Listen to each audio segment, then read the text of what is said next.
Well, hello everyone and welcome to the show. In this episode, we are going to talk all about MyMagic Plus, Magic Bands, FastPass Plus. We're doing a whole refresher course for both you and for those of us at the table about my Disney experience.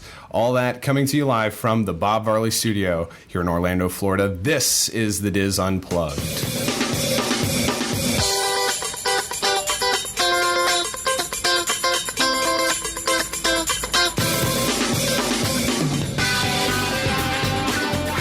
This is the Diz Unplugged, episode number 769 for the week of January 20th, 2015. The Diz Unplugged is brought to you by Dreams Unlimited Travel. Visit them on the web at www.dreamsunlimitedtravel.com. Well, hello again, everyone, and welcome to the Diz Unplugged, coming to you live from the Bob Varley Studio here in Orlando, Florida. I am your host, Dustin West, and I am joined at the table this week by my good friends John Magi, Kevin Close, who's waving and smiling, Kathy Whirling, Corey Martin, and back in the production nook we have our associate producer, Mr. Craig Williams, and from the Diz Unplugged Universal Edition we have Mr. Rhino Clavin.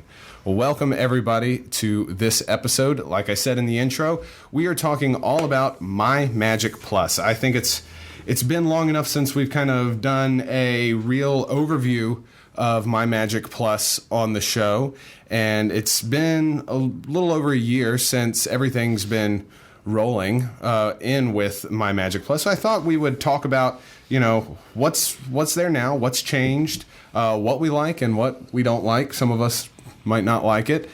We also reached out to those of you who follow us on Facebook.com/DizUnplugged, and for those of you on the podcast forum on dizboards.com, and asked you what you liked, what you didn't like, and if you had any questions about MyMagic Plus that maybe we can address on the show for you in this episode.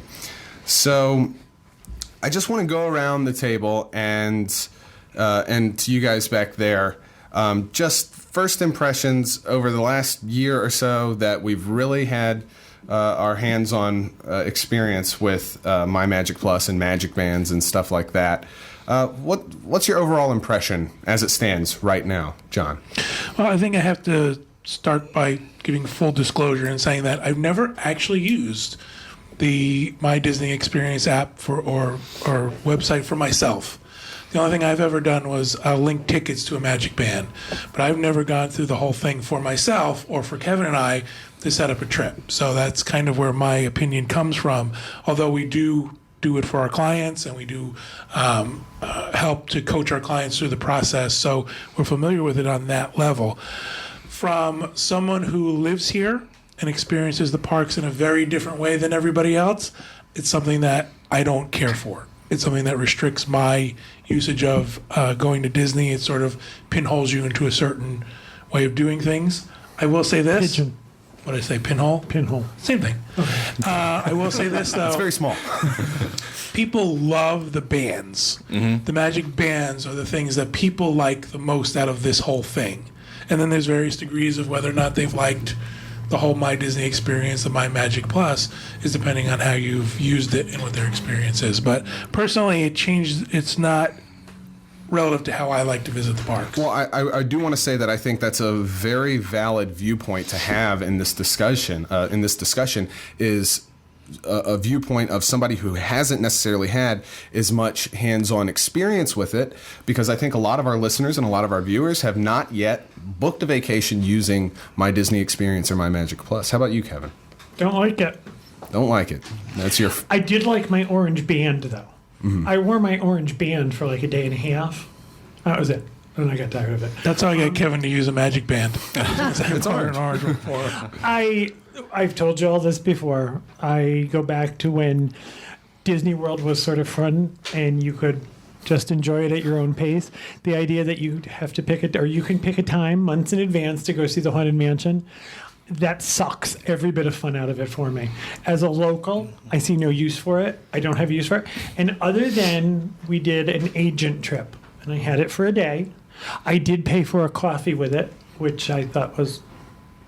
But you could do that with a ticket, or you could do that with dollars, or a credit card. So I didn't think it was that much easier.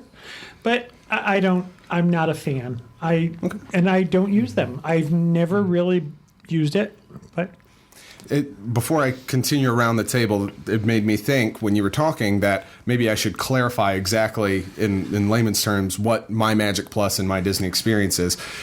For the last 40 years, Disney has been, you buy a ticket, you go in, and then they introduce FastPass, and you got a FastPass, and you just had that experience in the park. And a FastPass is the ability to go to a ride at a specific scheduled time rather than waiting in the general queue. All of this was done while you were in the park. Now, Disney has created a website / an app for your phone that allows you to book FastPasses ahead of time, book dining locations ahead of time, your hotel, your tickets, everything is linked through a central account that you create on Disney. So it's very much like creating a Facebook profile or something. You have friends, you have your own profile, you can link yourselves together. We'll talk about more of that, but that's how MyMagic Plus is approaching your theme park experience versus just going into the parks and doing whatever it is you're going to do. I have mixed feelings about the Magic Bands. They're comfortable. I like the convenience of, everything is right here. I can't use it as an annual pass holder. I would love to be able to put a credit card on my Magic Band and then go there and use that at Food and Wine Festival or Flower and Garden Festival. Can I say something before you do that? Yeah. Someone on the boards has concerns about, is your credit card safe? And there's discussion back and forth about whether or not it is. Would you be willing to put your primary credit card on this band? As long as I have an option to change it. If there's a secure area where I can say, okay, maybe let's change it to another card here and there, depending on what my balance is. I would like that flexibility. I would see more use of the Magic Band as an annual pass holder that way. The issue for me, I think, comes with the FastPass Plus. Now, look, I know, like, if Julie and we decide we're going to the Magic Kingdom tomorrow, and I go on that app right now, we select all the rides we want. We might get them, but they might be at like 7 p.m.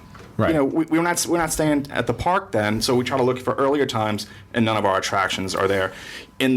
Previously, we'd say, okay, we're going to the Magic Kingdom tomorrow. Let's get there early and get our fast passes, and because we know we could. And you'd be on the same playing field as everybody else.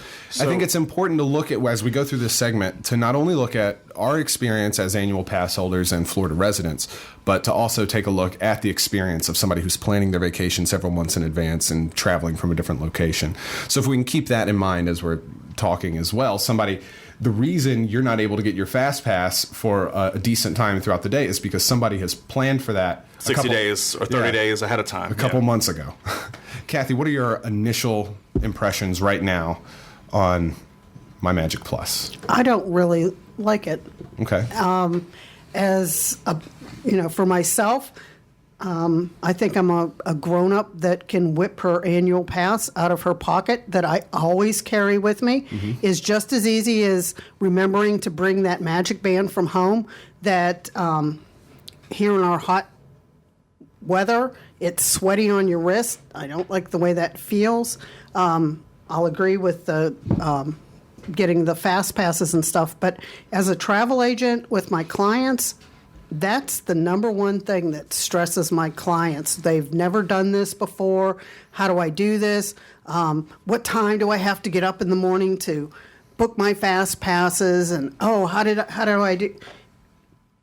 It's taken the fun out, as Kevin said. It's sort of taken the fun out of things. I mean, for me, I can go whenever I want. So if I don't get a fast pass for something, that's fine. But like the other day, I had my grandson and we went to Epcot. And trying to get fast passes for the time that I knew that we were going to be there, they just weren't there. And, I'm sure there are other people who discover that they have to use this process at the last minute, and now they're spending big bucks to come here on their vacation, and now they can't get the rides that they want to visit. Right. So I still have a problem with that. Plus, we tried to pull the app up. Katie and I tried to pull it up the other day to see what our fast passes were, and it took a good 10 minutes on my phone for the phone to finally load. And this is a fairly new phone that everything works really fast on. Yeah.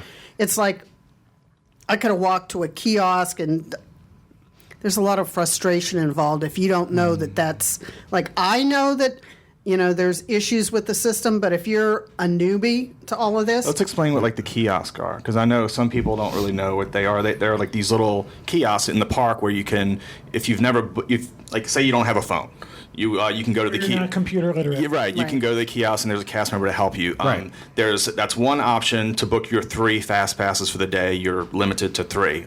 Once you use up all 3, you can go to a kiosk and book a 4th. But if you within that approach park. that kiosk on that day, chances are nothing you want will be there. Exactly. Right. Same thing with the app. Or you if know. you're from out of the country and you have a smartphone, it's very, very expensive to use your phone. Even from people from Canada, I apologize. You now are in, data roaming and you're in a different country. So it excludes a great deal of people. When you go through this thread on the boards, that seems to be the biggest complaint. Is the app not working in the parks or not getting it to work in the parks? That seems to be one of people's biggest problems with Now, at this. least in the parks, there's Wi-Fi. But what if Even you're still? not? But what if you're not in the park? People are talking about Wi-Fi on the transportation on the buses, and you're trying to set this up, and that doesn't work either. For someone who's out of country, absolutely. Craig, briefly, your first impressions over the last year. Magic bands, you can't get it's the same technology with RFID that was in the key cards before, so you're just putting it on your hand. I don't have any problem with that, how they switch the turnstiles, how you now integrate these kiosks all around. I mean, my whole problem, like most of everyone's, it comes in FastPass Plus. I don't think it should be planning ahead of time. I feel like some Disney executive pointed out the Diz boards a long time ago and said, look, all these people want to plan their vacations so far in advance that they come up with all these scenarios and all that. And they just took it, went wild with it, decided to make an app that all of a sudden you can attach times and really actually do what people have been doing in theory before. Right. And I don't like to do that. I like to go in, like we've all said over and over again as locals, I wish they would just take FastPass Plus, forget about it, still use the RFID technology, and you go into the park, you go up to a kiosk, you can choose what you want to get a FastPass for, touch your band to it, goes right on there, and then you can go I would back be later, okay with and that's that. fine. That's what I would like to see. I But would be okay with that. I think that's a great idea. How about you, Rhino?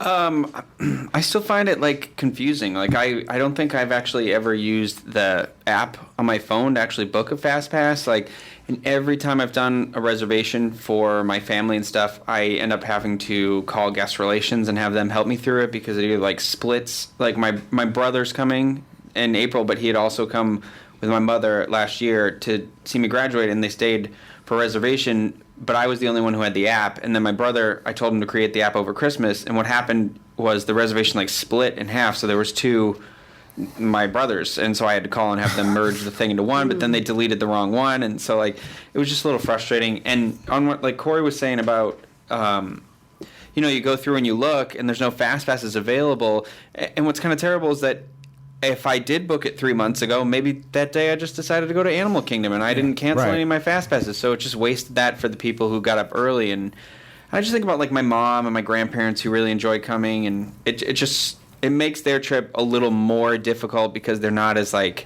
slave to the technology.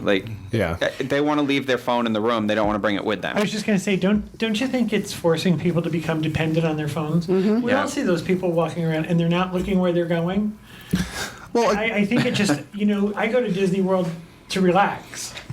and there is an option, like Corey stated, if you don't want to use your phone, there are the kiosks, and we're gonna get to that. But first, I wanted to talk in general about the Magic Bands and some of the practical uses for the Magic Bands, just to get some of that information out there, and we can talk about that kind of stuff. The Magic Bands, of course, are those plastic bands that if you book a reservation far enough in advance, they will send to your home. They will also have them for you at the check-in counter if you're staying at a Disney Resort hotel.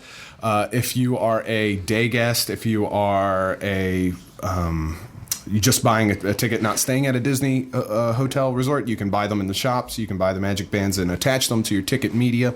I want to say this: if you are planning it far enough in advance, my suggestion is always to have them delivered, because you can have them customized with different colors for everybody in the family, rather than getting that sort of gray one that's the standard one for everybody. So that's a cool thing. Make sure you do that. Everybody can get a different color, and I know But- they really like that. Doesn't it make you wonder, because it seems like now every couple of months or so they come out with more Magic Bands. It's also a revenue source. Oh, absolutely. Absolutely. You got to pay for it.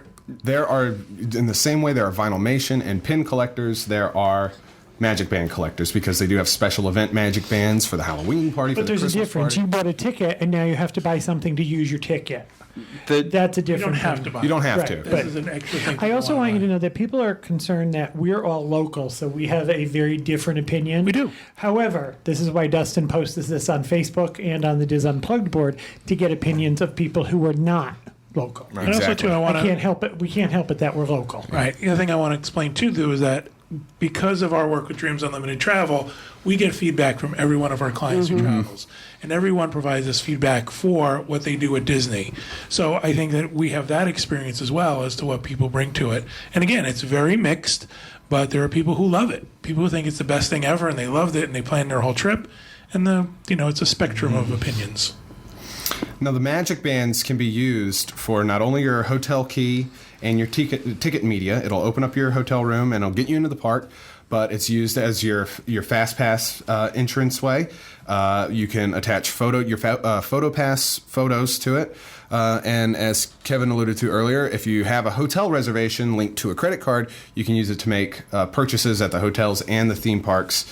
And of course, you can also customize your Magic Bands based on color if you pre-order them, or you can buy the different colors.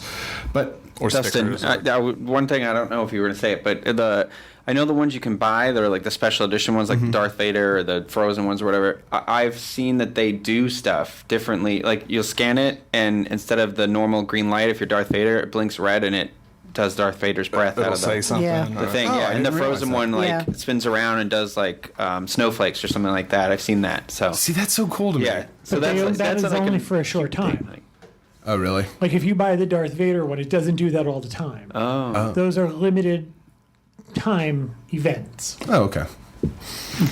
So, the Magic Band replaces the need to have a ticket, to have a hotel key, to have a FastPass, and have a PhotoPass card. All that is now on one device.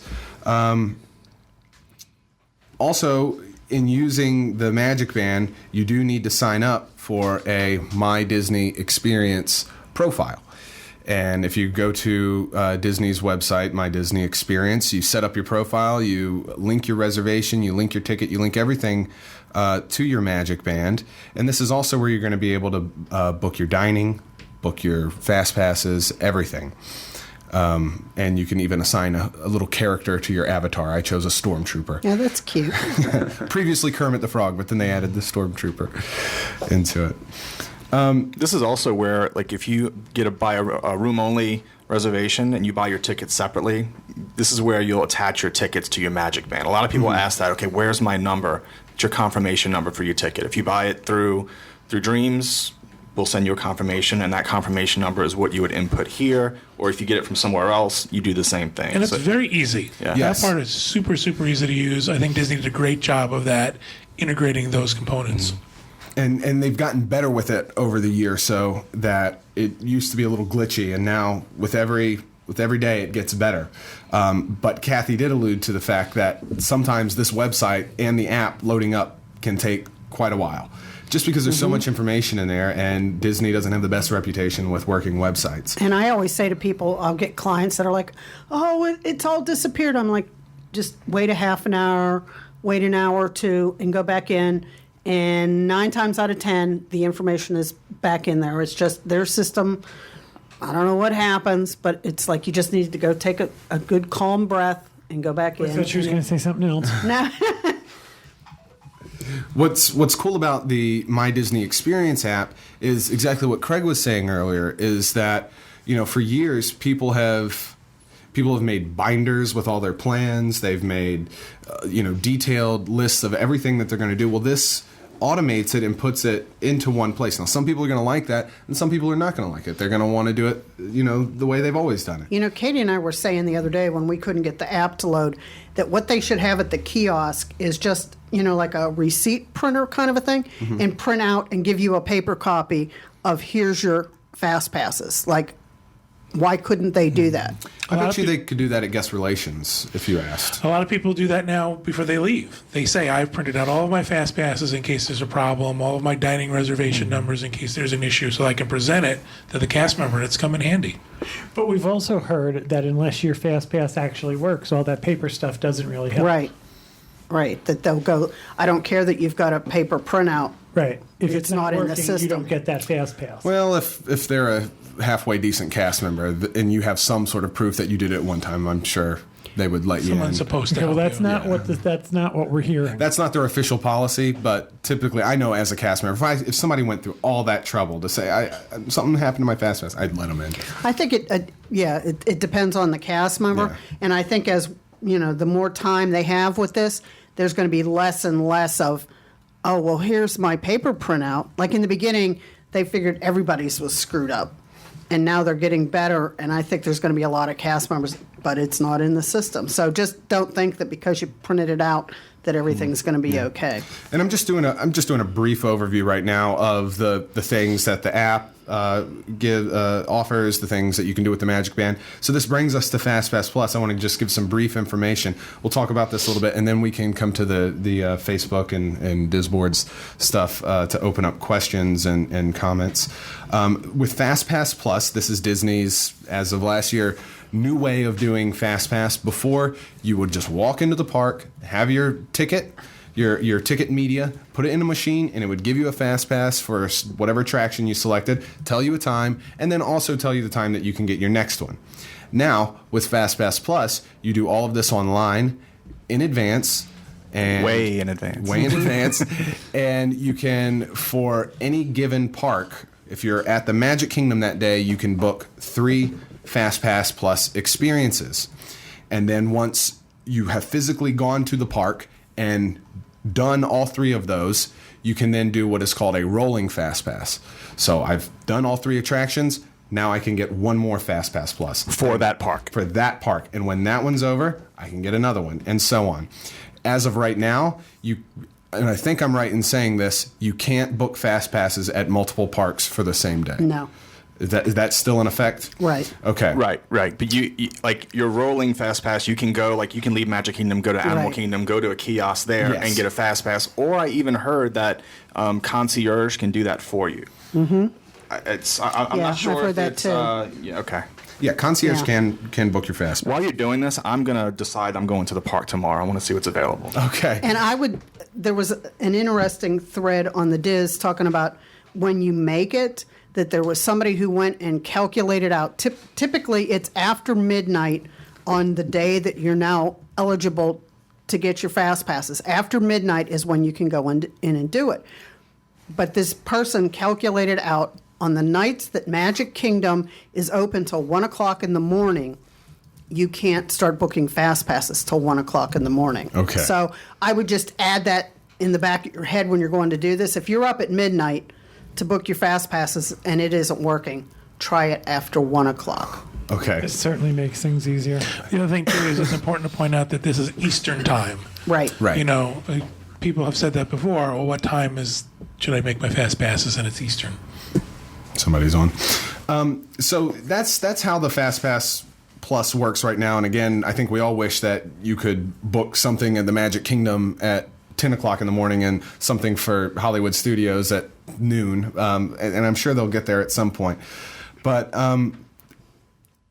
if you don't want, as Kevin said, if you don't want to be walking around all day with your phone in your hand staring at the ground, they do offer several kiosk locations. And what this is where there used to be the actual FastPass distribution machines that printed out the FastPass tickets. They've now switched that out and put in FastPass Plus kiosks.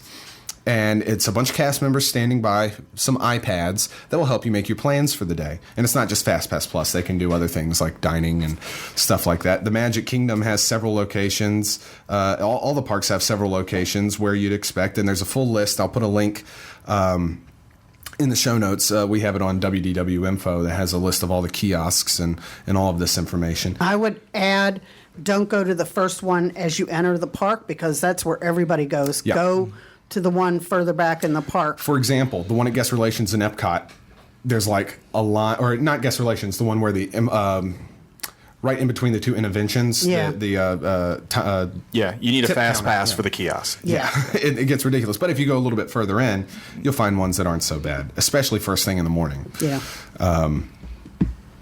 So yeah, that's FastPass Plus. I mean, I like FastPass Plus, but again, I'm seeing it from the perspective of a person who travels from Orlando, not booking way in advance. But I actually like it because I can plan my day around a FastPass. If today, like Corey's doing, booking something for tomorrow, and Test Track is only available at 7 p.m., then I'll go at 7 p.m. It's not that big a deal. I think back to how it was when we used to come here on vacation. And I would say to my kids, what's the one attraction in this park that you want to ride? And then we would make sure that we did those. Well, now if you only have 3, I mean, it would be easy for me. I had 3 kids. So I would get those 3. But what if you've got 5 or 6 people in your family that want to ride different things in the park? Now, how do you say to little Johnny, well, hey, we're going to do Space Mountain instead of Carousel of Progress, or, you know. You're absolutely right. And the way that it's set up right now, if you wanted your entire group to have that experience, you wouldn't be able to until you went into your rolling fast passes. One of the things you could do is split your group up. That would be, and one person gets a certain set of fast passes and another person gets another set of fast passes. When we used to come to Florida, if you woke up in the morning and it was raining, you did something else. So it takes the lack of flexibility, and I know there are people who love it. I'm one of the people who don't. So I mean, it's great that it works for you, that you can plan your trip 6 months out. But there are people who don't live like that, and I think the fact that our audience is so immersed in Disney culture and what's going on, I deal with people who don't come here as often as that. And they're like, what the heck are you talking about? Mm-hmm. I have to decide when I'm going to go on It's a Small World now? Mm-hmm. I can't just decide. Well, you can, but you'll wait in a much longer line. Right. So, I mean, I understand that our audience is up on this. The people who are listening to this show, who love this, they know what they're doing. Right. There are a lot of people out there who don't. Well, a good point to bring up, too, is FastPass Plus is very popular for the one specific reason that it's great for those attractions like Soarin', Test Track, the big ones that now you can book it 60 days in advance if you're staying on property, and you know for sure that you're actually going to get to go on it. Yeah. Whereas in the past, wake up really early and you go do it once and then get a Fast Pass for it, do it again later in the day. Now it's Fast Pass Plus has become for every single ride.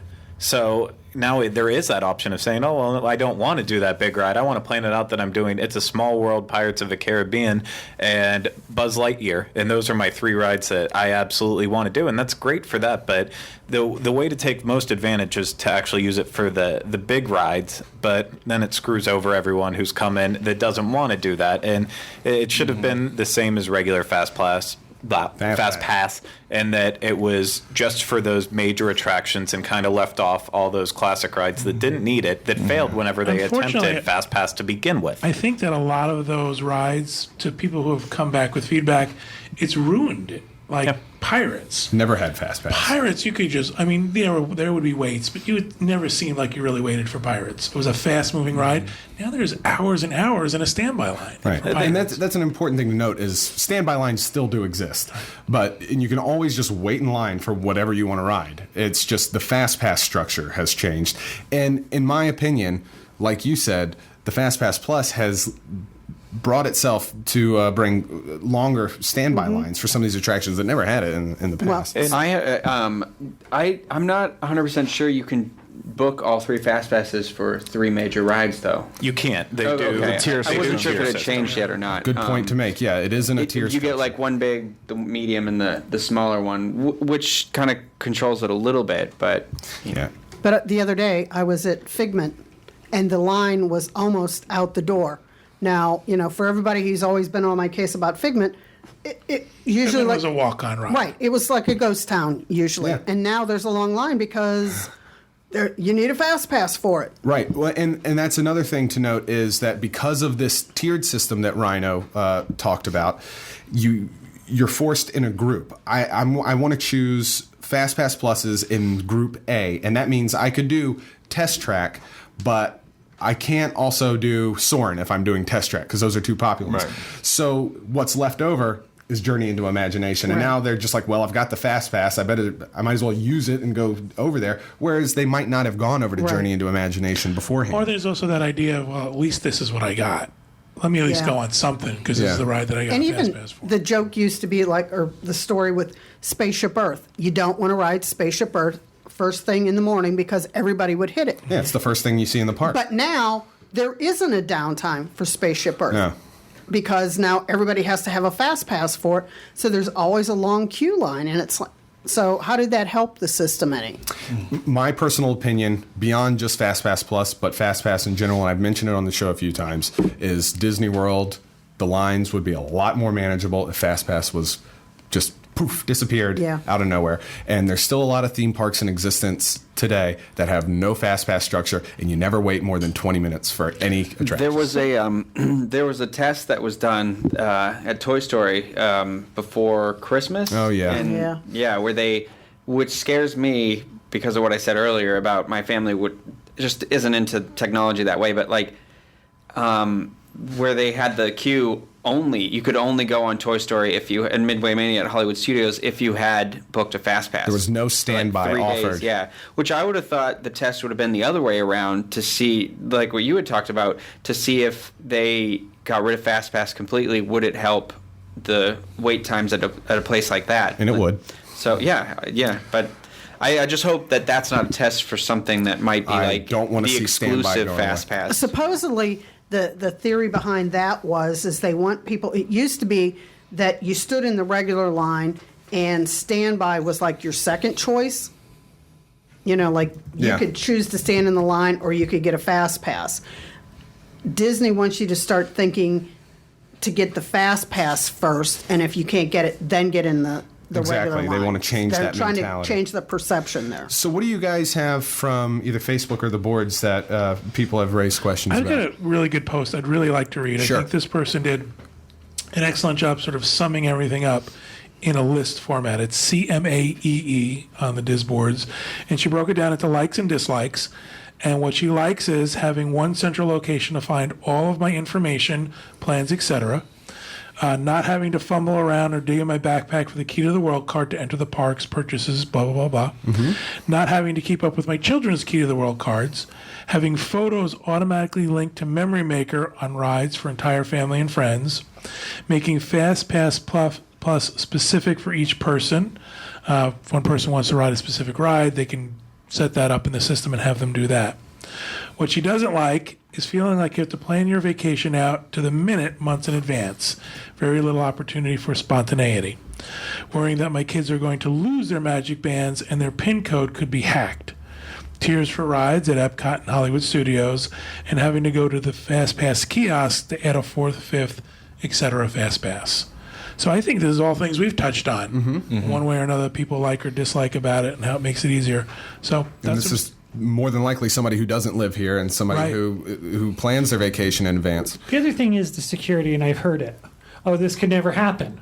Well, that's what Target said. Right. You never know. I think there's a great deal of information. I know it's a code that is only attached to that, and only Disney can access it until someone else does. Right, exactly. It's not impenetrable. Right. Until someone else breaks into it, we're all feeling very secure that every purchase you make, you know, your credit card information is all attached to this. Great, it's safe for now. If that's a wealth, if there's something out there to be money to be made for it, somebody's trying to change that. It should also be noted that your credit card was also already attached to your room key beforehand anyway. So if you were going around the parks or the resorts, you Well, that's already one had of- a key. That's one of the sales pitches of this. This is so much safer. And again, it's all, you know, there are the naysayers. Oh, that's never going to happen. There's no information on your Magic Band. Well, no, but there is information that links you to another database where all your information is stored. And again, it's only safe until it's not. That is a good point. Yeah. Anybody else have something they want to read that they brought with them? I have one. Kathy. just one that somebody was, and I forgot to get their name, but somebody wanted to know how waterproof the Magic Bands were. And this is one of those trivial little facts that I've remembered, and this person asked, so they're good to 50 feet. They're good to The 50 feet. waterproof bands are good to 50 feet. So You've heard of people swimming in the pools Oh, with yeah. them and getting caught in the rain and getting, splashed on Splash Mountain. There's no worry about them Yeah, I think it's being just ruined or anything like to a that. for certain sure. water pressure that the Right. RFD Right. chip would Right. implode. I think that's the point, was that someone that they go swimming with them, and if they can stick with them. Disney, if something should happen to your Magic Band, it's like your Key to the World card. They will cancel that one and give you a new one. Loads of those get turned into lost and found all the time. But, it can be replaced rather easily, but you're going to end up with a gray one. Yeah, I mean, it's relatively safe. I mean, and there's no electronics in it. Right. It's the RFID chip is not electrically activated. It's just a chip that is read from a radio frequency. And I would just, because we've talked about Memory Maker in there, you have to have a Magic Band to use Memory Maker.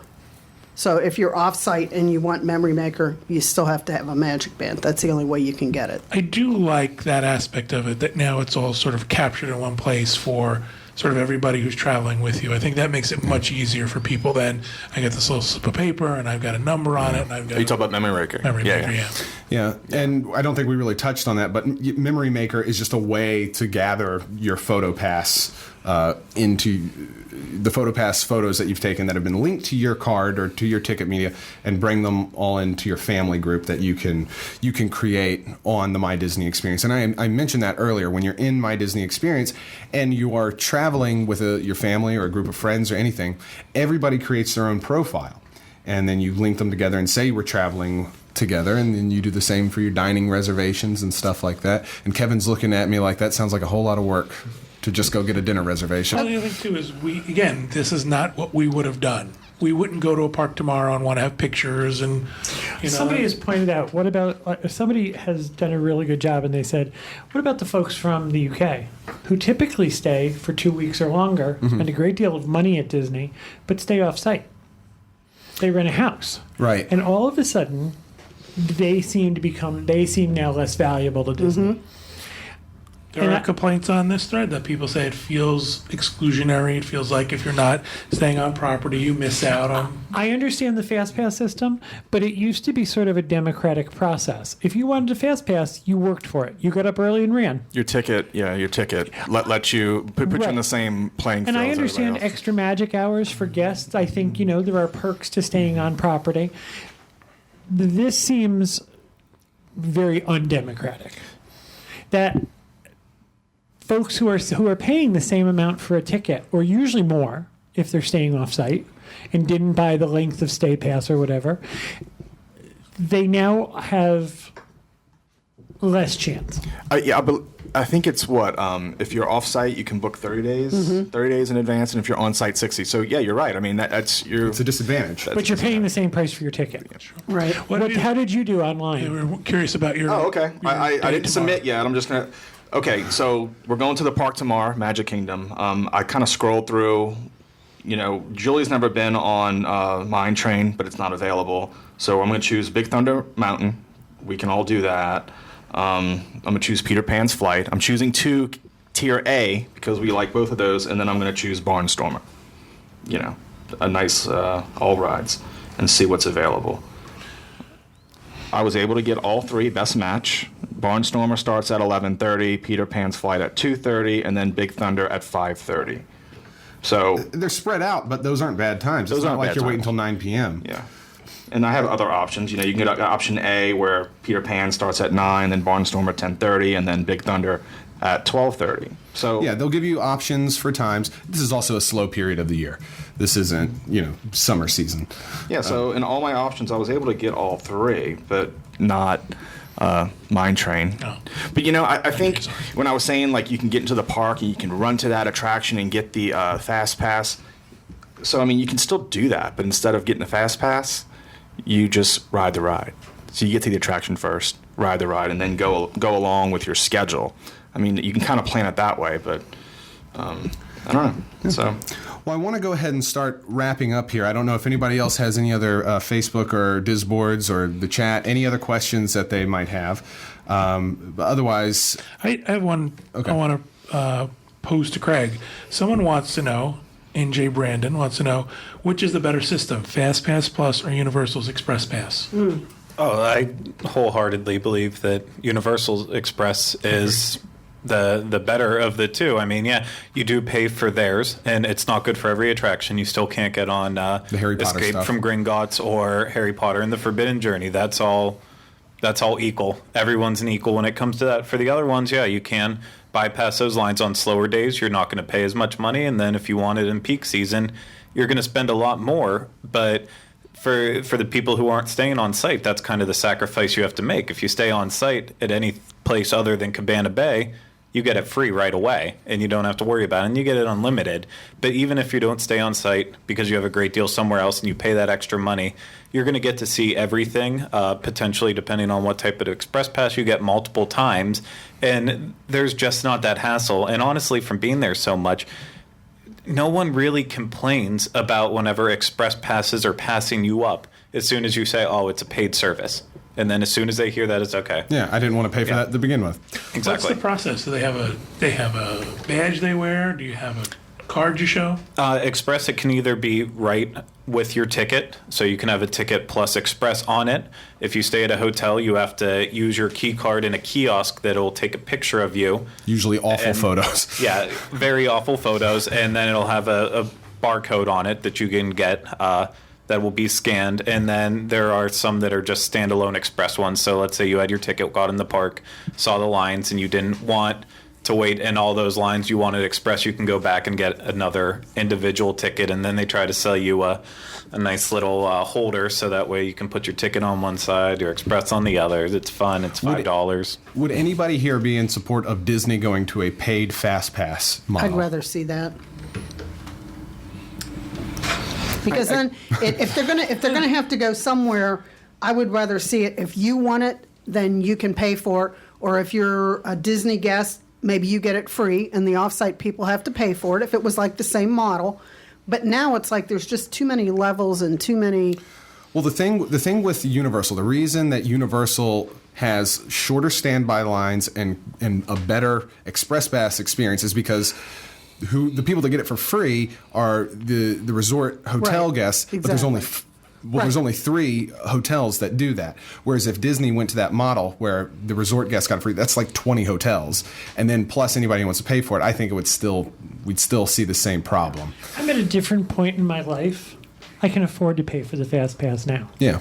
There was a time in my life when, I would go to Disney World and I had scraped every dollar I could to have enough money to buy lunch. So I'm at a different point in my life, and it's like valet parking. I don't think about it anymore. Yeah. However, that's not always been the case. I guess Disney World to me was always... I think that's the problem, and I think it's old fart disease is what I have, that it used to be better. And I don't mean that Disney World used to be better. I love the changes. I love new things. But I don't think this is... my idea is you pay one price to get in, and you have access to everything in the park. Well, I want to wrap it up here. I know we've had some negative feelings toward it. I personally have positive feelings and see the bright side of MyMagic Plus and Magic Bands, and I think they have things to work on, but they could tweak it to make it better for sure. So that's our information right now as it stands for MyMagic Plus and FastPass Plus and all that stuff. I hope you guys enjoyed it. I hope you guys will enjoy planning your trips to Walt Disney World using this, because it's really the only way you can do it now. So have fun with that. But that's going to do it for us. Until next week, we will see you next time. Goodbye, everybody.